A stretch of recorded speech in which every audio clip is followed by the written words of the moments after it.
Nous allons faire une courte causerie que j'intitule la métaphysique du besoin ou le principe premier du besoin. Comme il est de coutume dans l'Institut du Paramaksha, que ce qui nous justifie, c'est la détermination et l'analyse du principe premier des choses. Donc, je reprends le thème, c'est la métaphysique du besoin ou le principe premier du besoin. Et nous allons d'abord voir le concept du besoin qui se rapporte au manque et nous allons voir comment le besoin peut être converti en un désir à manifester pour déboucher sur ce que nous appelons le principe premier du besoin qui, en fait, est un processus naturel d'évolution et d'accroissement de la vie. Donc, lorsque nous parlons du besoin, si je commence déjà par demander à chaque personne ici dans cette salle quels sont vos besoins, je pense que la liste sera longue. Il y en aura qui viendront du coup parce que c'est là et demandent à être satisfaits tout de suite. Il y en aura qui viendront après réflexion parce qu'on se dirait, et si j'en ajoutais ci, et si j'en ajoutais ça. Et c'est pourquoi les philosophes que je respecte, il y en a un dans la salle, ils disent que l'homme est un éternel insatisfait. Donc, il y a toujours un besoin à satisfaire. Le besoin naît du manque de quelque chose. Je n'ai pas de l'argent, je dirais que j'ai besoin de l'argent. Je n'ai pas de quoi me nourrir, je dirais donc que j'ai besoin d'alimentation. Je n'ai pas d'amis, je dirais que j'ai besoin d'un ami ou d'une amie. Quand on est une, on a besoin d'un, et quand on est un, on a besoin d'une. Bon, je n'exclus pas l'amitié, disons, fraternelle, hein, entre, disons, même les gens d'un même sexe, mais n'allez pas loin. Parce que cela s'entend très mal dans nos contrées en Afrique. Donc, lorsque je n'ai pas quelque chose, le besoin de cela se crée en moi.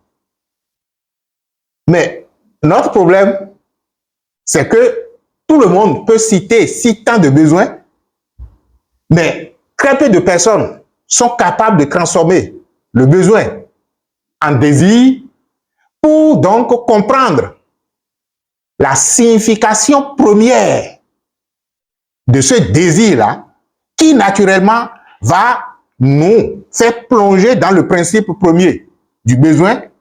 Et étant entendu que notre conscience saisit le principe premier du besoin, nous créons la paix en nous et c'est sur cette paix que la satisfaction du besoin s'installe.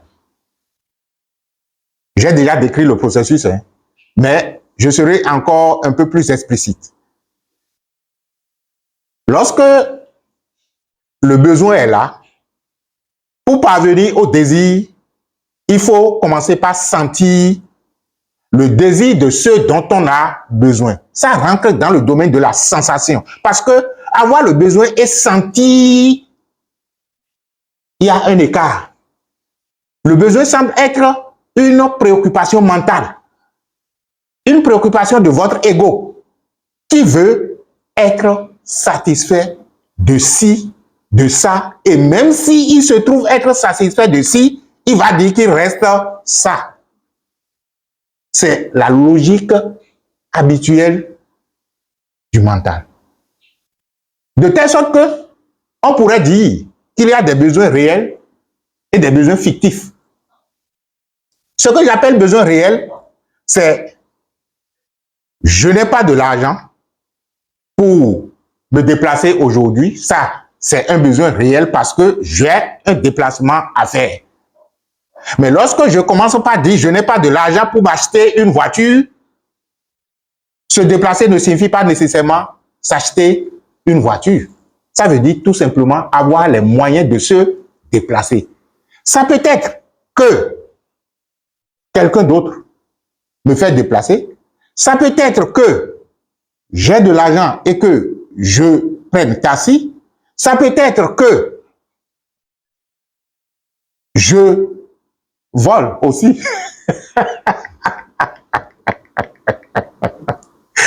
On n'y pense souvent pas. Ça me rappelle une expérience que le maître intérieur me faisait faire pendant que il m'apprenait la lévitation dans les plans intérieurs. Donc, le maître me dictait les attitudes et comportements à faire pour pouvoir donc voler dans l'espace. Je ne parle pas de voler de mon corps physique, je parle d'abord d'une expérience intérieure. Pendant que j'étais encore plongé dans la lourdeur de la matière, pendant que lui, il volait, moi, je redescendais. Mais de plus en plus, quand j'ai commencé par prendre goût, j'ai commencé par aller à son allure et je lui disais, mais pourquoi les hommes, en tant qu'êtres humains sur Terre, nous n'avons pas la possibilité de voler comme ça? Et il m'a répondu par une question et je me suis tué. Il dit, en tant qu'être humain, quand tu penses déplacement, tu penses à quoi? Donc, je n'ai pas pu donner la réponse parce que j'ai vu déjà où il allait. Donc, quand nous pensons déplacement en tant qu'être humain, bon, si c'est une contrée qui est un peu loin de là où nous sommes, on va penser engin, on va penser voiture, on va penser train, on va penser avion. C'est fini. Carré. Par conséquent, on ne va développer alors que ces outils pour se déplacer. Le jour où, pensant déplacement, on va penser vol, on va commencer donc par cultiver les attitudes et les aptitudes intérieures pour pouvoir voler. Ça, c'est une parenthèse. On revient encore que c'est aussi un besoin. Donc, ce que j'appelle besoin fictif, c'est quand ce n'est pas un besoin à satisfaire maintenant, mais un besoin créé dans l'espoir de se donner une vie qui, en fait, n'est pas nécessaire dans l'instant présent. L'exemple que j'ai pris tout à l'heure, c'est je veux me déplacer. Je n'ai pas les moyens pour me déplacer. Là, j'ai le besoin du déplacement. Mais quand je crée d'autres besoins autour, comme quoi il faut que je puisse avoir un jet privé, il faut que je puisse avoir ci ou ça, ça, c'est ce que j'appelle besoin fictif.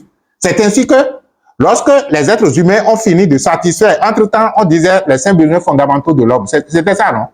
Et on les citait quand on était au couple humain. Est-ce qu'aujourd'hui, c'est toujours encore 5 besoins fondamentaux? Je pense que les hommes ont créé d'autres besoins fondamentaux. Hein. Ah, vous ne le savez pas? Les 5 besoins fondamentaux. Ah, et quand vous finissez de satisfaire les 5, vous faites quoi? Ah, vous allez au-delà. Ok, on ne va pas polémiquer là-dessus. De toutes les façons, vous allez constater qu'il y a d'autres secteurs. C'est-à-dire que lorsque vous prenez ce qu'on appelle pyramide de Maslow, où on dit qu'on peut créer, disons, de la valeur ajoutée à partir des 5 besoins fondamentaux, il y a d'autres valeurs ajoutées qui sont énormément créées maintenant en dehors des 5 besoins fondamentaux. C'est pour dire tout simplement que si on arrive à créer tant de valeurs ajoutées en dehors des 5 besoins fondamentaux, cela veut dire que les hommes ont commencé déjà par créer d'autres besoins qui, en fait, pour eux, sont encore un besoin fondamental ou des besoins fondamentaux. Donc, lorsque je veux partir de besoin au désir, je dois pouvoir sentir la satisfaction. Parce que avoir le besoin, c'est différent de je désire avoir. C'est un chemin qu'il faut parcourir à l'intérieur du soi. Le besoin, c'est votre mental qui crée le besoin. Peut-être, si c'est un besoin réel, en fonction du contexte et des circonstances que vous êtes en train de vivre, vous constatez. Votre esprit mental constate qu'il manque telle chose.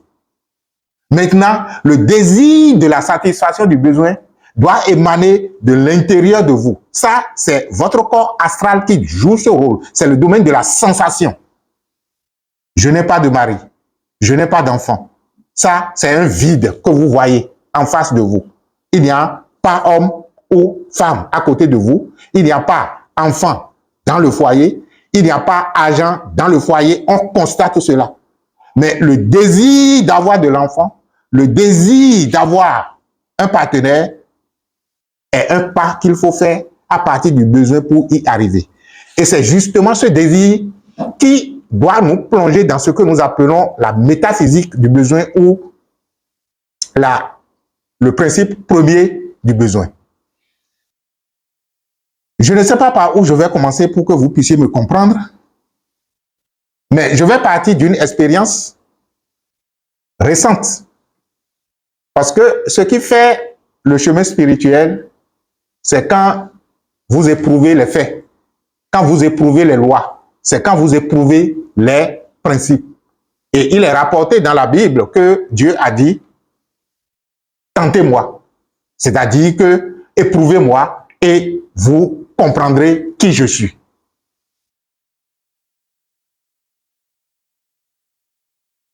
Nous sommes comme des poissons dans l'océan. Et le jour où je me suis réveillé de l'expérience dont je vous parle, je me dis, mais comment on peut être aussi bête que ça? Pour que le poisson que nous semblons être, qu'on pense être un animal, donc d'une intelligence inférieure, soit plus intelligent que nous. Le maître dit, vous êtes comme des poissons dans l'océan. Mais si, par jeu d'amusement, le poisson sautant se retrouvait en dehors de l'océan, et là, à peine il dit ça, que je voyais un poisson sauter et se retrouver donc à la plage. Et il dit, regarde. J'ai constaté alors que, instinctivement, le poisson, il ne s'est pas dirigé loin de l'océan. Il a commencé donc par chercher la voie du retour à l'océan. Et il s'est battu finalement jusqu'à ce que finalement, il s'est retrouvé dans l'océan. Et cela me rappelle quand nous, on était enfants et qu'on allait à la pêche dans nos rivières du village, qu'est-ce que nous faisions? On essayait donc de barrer avec disons, on prend des bottes de terre et on essaie donc de couper la circulation du marigot. Et lorsque nous coupons la circulation du marigot, en aval, l'eau commence par s'assécher. Donc, lorsque les poissons ne retrouvent plus l'eau, ne se retrouvent plus dans l'eau, ils sont faciles donc à prendre. Je me rappelle quand nous on faisait ça, ceux qui sont en aval n'ont plus de l'eau et à un moment donné, on commence par nous chasser à coups de bâton et de l'enfance. C'était trop beau, hein? Donc, si l'eau s'asséchait, vous allez constater que les poissons commencent par chercher instinctivement les creux dans lesquels l'eau se trouve encore. Ils ne restent pas à la surface ou là, ou ne cherchent donc pas à aller plus loin, mais instinctivement, chaque poisson recherche les creux dans lesquels il restait encore de l'eau. Et c'est là où nous, on allait les piocher. Parce que c'est circonscrit. Donc, le poisson sait qu'il ne peut pas vivre en dehors de l'eau. Et son instinct l'amène donc à trouver toujours, lorsqu'il se retrouve en dehors de l'eau, le chemin qui va l'amener à être dans l'eau. Et quand il a fini, il dit, le problème de vous les hommes, c'est quand vous vous retrouvez en dehors de votre espace habituel d'épanouissement, qui est symboliquement l'océan pour le poisson, contrairement à l'intelligence du poisson, vous les êtres humains, vous vous en éloignez encore et encore, pendant que vous êtes en train de vous plaindre que ce n'est pas agréable. C'est-à-dire que pendant que vous êtes en train de faire état du besoin, au lieu d'aller à la source de la satisfaction, vous faites encore des pas encore plus loin, encore plus loin, encore plus loin de la source de la satisfaction. Et que c'est là où se trouve notre problème.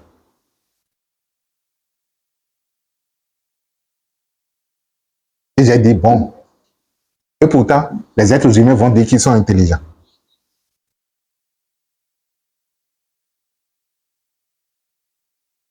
Et c'est justement parce que nous pensons que nous sommes intelligents que nous n'y arrivons pas.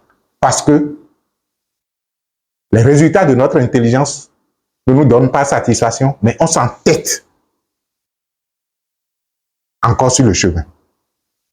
Donc, pour revenir de façon claire au sujet, lorsque je parle de la métaphysique du besoin, le besoin est un processus naturel.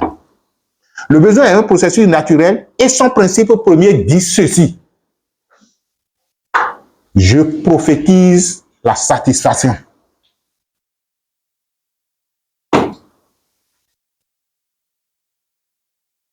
Le besoin est un processus naturel et la métaphysique du besoin ou le principe premier du besoin dit je prophétise la satisfaction. Il s'agira maintenant de comprendre le processus et de comprendre que de façon absolument absolue, le besoin est un prophète de la satisfaction. Et quand on dit prophète, c'est que c'est celui qui annonce quelque chose qui va se passer.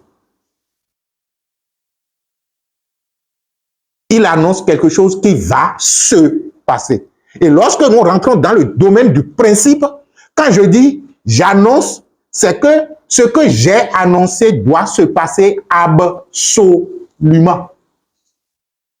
C'est-à-dire que le caractère absolu de la chose lui impose qu'il n'y ait pas d'autre alternative que cela qui puisse donc se passer. Le besoin prophétise la satisfaction. Donc, lorsque j'ai le besoin, qu'est-ce que je fais alors? Je constate que je manque de quelque chose. Ce dont je manque là, c'est de ça que j'ai besoin. Je transforme ce besoin en un désir, c'est-à-dire en une sensation de ce que je veux. L'erreur serait de rester là à dire je manque d'argent, je manque d'argent, je manque d'argent. Au lieu de voir que le fait de n'avoir pas de l'argent crée un terrain favorable pour que l'argent vienne à moi. J'avais un ami consultant qui mène une réflexion qui m'intéresse beaucoup. Il dit, c'est quand je ne suis pas sous contrat que je suis à l'aise. Je suis à l'aise parce que je suis alors à un instant où les possibilités sont infinies que les contrats puissent venir de partout. Et quand il est sous un contrat, il dit, bon, ceci me limite parce que je ne pense plus à l'infini possibilité. Le simple fait d'être sans contrat et de penser à une infinité d'opportunités qui pouvaient se présenter à chaque instant lui ouvre la perspective et au lieu d'être stressé, il est beaucoup plus en paix avec lui-même parce qu'il vit intérieurement avec possibilité infinie. Et alors, en priant son Dieu, on dira, dans cette infinité de possibilités, que la meilleure des meilleures possibilités me soit maintenant accordée. Donc, lui, il ne va plus prier pour dire je n'en ai pas, mais il prie pour dire j'en ai tellement que je veux maintenant la meilleure des possibilités. Vous voyez, c'est juste un changement de paradigme que je nous demande. Et ce que je suis en train de vous dire, c'est des choses que nous devons expérimenter pour prouver, pour éprouver, je voulais dire, le principe. Lorsque le poisson sort de l'océan, son instinct naturel, son intelligence naturelle le guide vers l'océan. Les êtres humains ont obstrué leur intelligence naturelle et ils ont créé des intelligences artificielles. Je ne parle même pas de l'intelligence artificielle en tant que robot. Avant d'en arriver là, qui aujourd'hui nous aide, c'est que les êtres humains ont une intelligence, je vais dire chiffonnée, bâclée, une intelligence expropriée, bancale.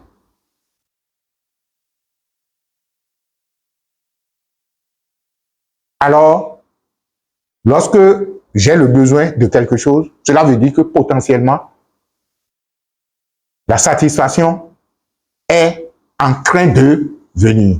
Parce que nous sommes dans un univers où il y a une loi de la magie qui dit le contraire agit sur le contraire. Donc, le manque agit sur l'abondance.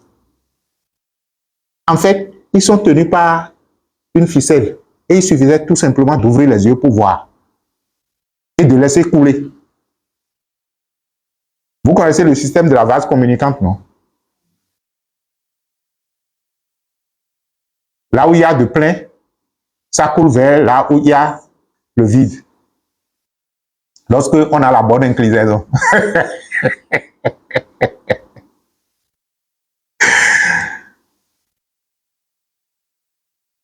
Je pense que si nous sommes suffisamment intelligents, on doit comprendre que la vie doit être très facile à vivre. Mais nous l'avons rendu compliqué. Tellement compliqué qu'au lieu de vivre, nous sommes toujours dans notre tête à penser quelque chose pour finalement se stresser, vieillir et mourir.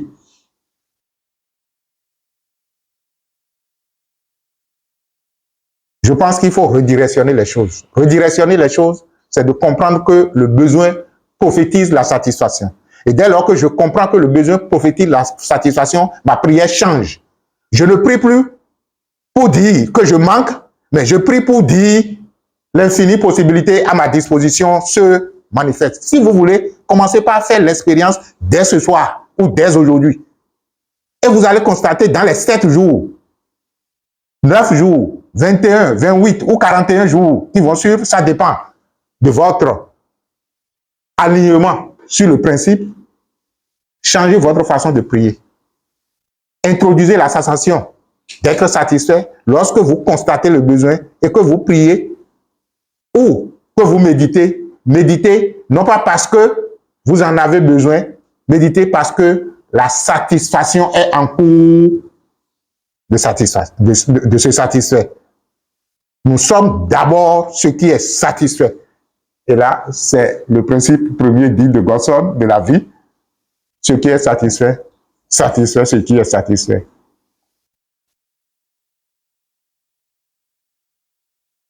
Nous allons nous en arrêter là pour ne pas rendre la célébration trop longue. Je vous remercie donc de nous avoir écoutés et surtout de commencer par appliquer cela. Parce que s'il y a une spiritualité qui n'est pas applicable dans notre existence au quotidien,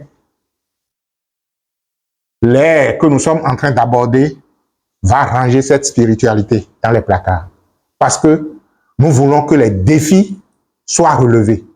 Et s'il y a un Dieu, soi-disant quelque part, qui est tout puissant, s'il ne peut pas nous aider à relever nos défis au quotidien, cela veut dire que sa toute puissance est limitée quelque part. Il n'a qu'à rester d'abord où il est. Et quand on va finir de vivre sur la terre, on va le rejoindre là-bas. Donc il nous laisse vivre parce qu'il est incapable de régler nos problèmes avec nous. Mais je ne crois pas en ce Dieu. Je crois en la toute-puissance de la vie, en l'omniprésence de la vie, En cela que la vie est un océan infini et illimité dans lequel nous, êtres humains, nous vivons. Et c'est dans ça, c'est la perception, c'est la conscience de cela qui crée notre alignement sur les principes de l'univers et qui permet notre éveil, je voulais dire, et notre épanouissement. Donc, si nous arrivait de sortir de l'océan comme le poisson, laissons tout simplement notre intuition naturelle nous guider tout simplement. Il suffit juste de se poser la bonne question. Comment y retourner?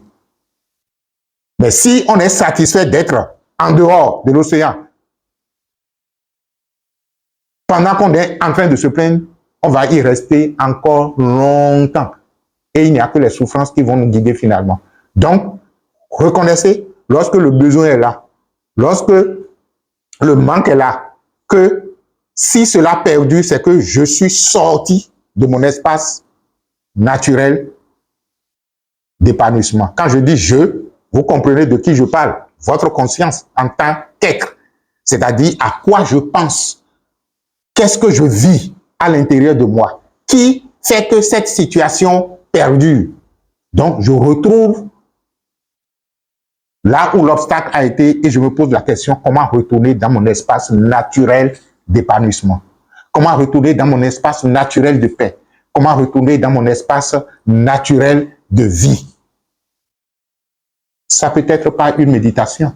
Et vous allez constater que les moments où vous êtes assez stressé, si vous vous donnez le temps de vous asseoir et de penser à vous-même en tant que vie et de laisser la vie vivre, le stress commence donc par diminuer. Ça peut être parce que je suis un religieux, pas une prière, mais je dois prier dans la perspective que le besoin prophétise la satisfaction. Donc, je n'ai plus le besoin, mais j'ai une infinité d'opportunités à me satisfaire. Et je demande alors à mon Dieu de me donner la meilleure donc de ces possibilités. Merci à vous d'avoir été avec nous pour cette tranche de communication. Et c'est intéressant. Vous m'apprenez aussi. Que la bénédiction soit.